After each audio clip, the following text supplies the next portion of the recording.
आज हमारे प्रोग्राम में हम बात करेंगे सेल्फ़ मेडिकेशन के हवाले से। कई दफ़ा आपने देखा होगा कि छोटा मोटा बुखार हुआ, वायरल हुआ तो हम डॉक्टर से रुजू नहीं करते, लेकिन चलें जी अगर वो वायरल है, बैक्टीरियल वायरल है और आप कोई बहुत मेजर दवाई नहीं ले रहे, अगर आप कोई एंटीबायोटिक नहीं इस्तेमाल कर रहे, कोई हैवी डोजेज की दवा नहीं इस्तेमाल कर रहे, तो इट्स फ़ाइन, आप उसको वेट आउट कर सकते हैं, स्मॉल पेन किलर्स अगर आपने लिए। लेकिन अगर आपकी बीमारी इलोंगेट हो रही है और आप बजाय डॉक्टर के उसको सेल्फ मेडिकेट कर रहे हैं, ख़ुद समझ रहे हैं कि जी पहले इस दवा से मुझे आराम आ गया था, मुझे वही इस्तेमाल करनी चाहिए, या फ़लाने शख्स को भी कुछ ऐसा ही आर्ज़ा था, उसके सिम्टम्स भी ये थे और उसने मुझे बताया कि मैं ये इस्तेमाल करूं, these are very very dangerous science. Self medication का, ख़ुद अपनी मर्ज़ी से दवा लेने का, उसकी मर्ज़ी की खुराक लेने का क्या आपके ऊपर इफ़ेक्ट हो सकता है, क्या उसके साइड इफ़ेक्ट्स हो सकते हैं, आइए ज़रा ये जानते हैं। हमारे साथ मौजूद है डॉक्टर नूर सहर अबरार ख़ान, आप स्पेशलिस्ट हैं फैमिली मेडिसिन की at the Aga Khan University Hospital. बहुत बहुत शुक्रिया doctor Noor for being here with us. मुझे ये बताइए कि सेल्फ मेडिकेशन की वजह से बिगड़े हुए कितने केसेस आपने अपनी प्रैक्टिस में देखे हैं, and if you would like to share कि मुझे यकीन नहीं आया कि एक शख्स ने ये भी अपने साथ किया। देखिए बहुत सारे केसेस आते हैं, एटलीस्ट अगर मैं जो हूँ परसेंटेज पे बात करूँ तो that would be a huge number, because most of the cases patient जो है वो इरेलेवेंट मेडिकेशंस, अननेसेसरी मेडिकेशंस जो हैं वो लेकर आ रहे होते हैं और ख़ुद अपनी जो है वो बीमारियों को जो है वो उन्होंने एलोंगेट किया हुआ होता है, अपनी बीमारी को ख़ुद सेल्फ कॉम्प्लिकेट किया हुआ होता है और उसकी वजह से जो उनको कॉम्प्लिकेशंस हो रही होती हैं, फिर उसके लिए हमें जो है वो थोड़ा सा जो है उनके साथ लंबे अरसे के लिए जो है उनको ट्रीटमेंट देना पड़ता है। जो चीज़ें 4 to 5 डेज़ के अंदर जो है बेहतर हो जानी चाहिए, उनकी उसकी वजह से, सेल्फ मेडिकेशंस की वजह से वो दवाइयाँ, उनकी जो ट्रीटमेंट होती है डिजीज़ की, वो बढ़ जाती है। अच्छा, कई लोग ये सेल्फ मेडिकेशन मिसाल के तौर पे अपनी मर्ज़ी से एंटीबायोटिक ले लेना, एंटीवायरल ले लेना, एंटी इन्फेक्शंस ले लेना, उनका ख्याल ये होता है ये हमारी इम्यूनिटी को स्ट्रॉन्ग कर रहा है। ये मिथ कहाँ से आई है? आई थिंक ये मिथ जो है वो बिल्कुल हमारा वर्ड ऑफ माउथ वाली चीज़ है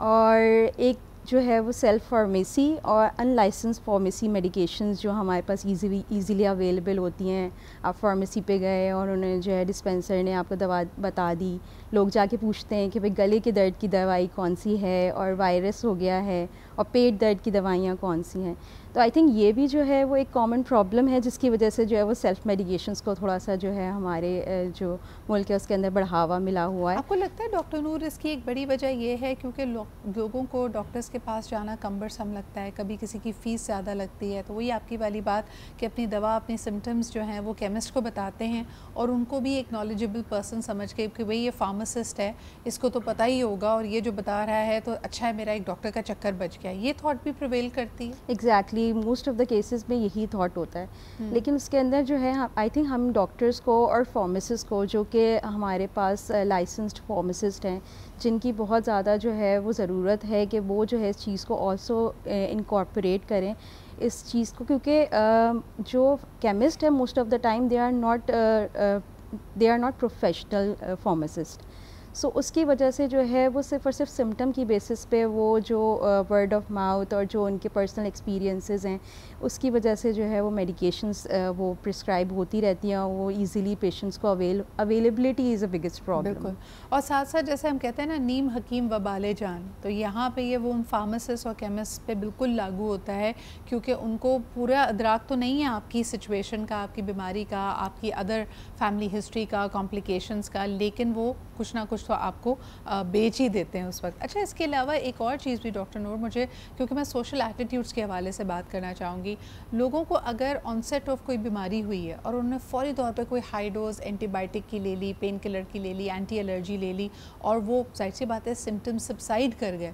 तो अपने आप को शाबाशी भी देते हैं इस बात पे कि मैंने तो बड़ी समझदारी का काम किया है। इसका क्या नुकसान होता है अगर आप फ़ौरी तौर पे पहले सिम्टम के ऊपर कुछ हैवी डोज दवा ले लें?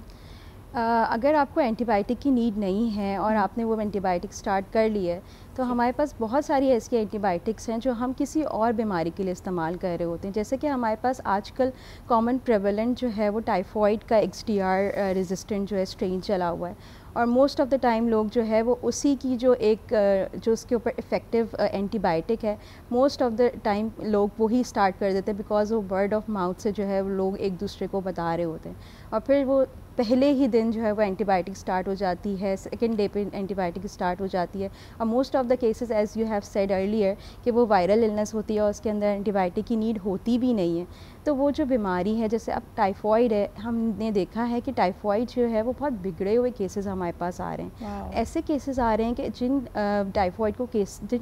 के केसेस को हम ओरल एंटीबायोटिक से ट्रीट कर सकते थे, अब हमें उन्हें इंजेक्शन से ट्रीट करना पड़ रहा है। तो आप कह रही हैं कि अगर इसको खुद ब खुद जो ये लोग सेल्फ मेडिकेट करके एंटीबायोटिक स्टार्ट करते हैं, इनमें एंटीबायोटिक रेजिस्टेंस भी बढ़ जाती है। रेजिस्टेंस ही जो है वो कॉमन प्रॉब्लम है, और वो खुद ही अपने आप को जो है वो इस रेजिस्टेंस से एक्सपोज करें। बिल्कुल। तो ये एक बड़ा तकलीफ़ अमर है। आप जो बीमारी है उसको मज़ीद स्ट्रेंथन कर रहे हैं। जो आपको एंटीबायोटिक का डोज़ दिया गया है, जितने दिन कहा गया है, उससे ज़्यादा या कम इस्तेमाल करने से आप अपने बैक्टीरिया को, उस वायरस को ज़्यादा स्ट्रेंथ देते हैं। बहुत शुक्रिया doctor Noor for being here with अस। आपके आने का बहुत शुक्रिया।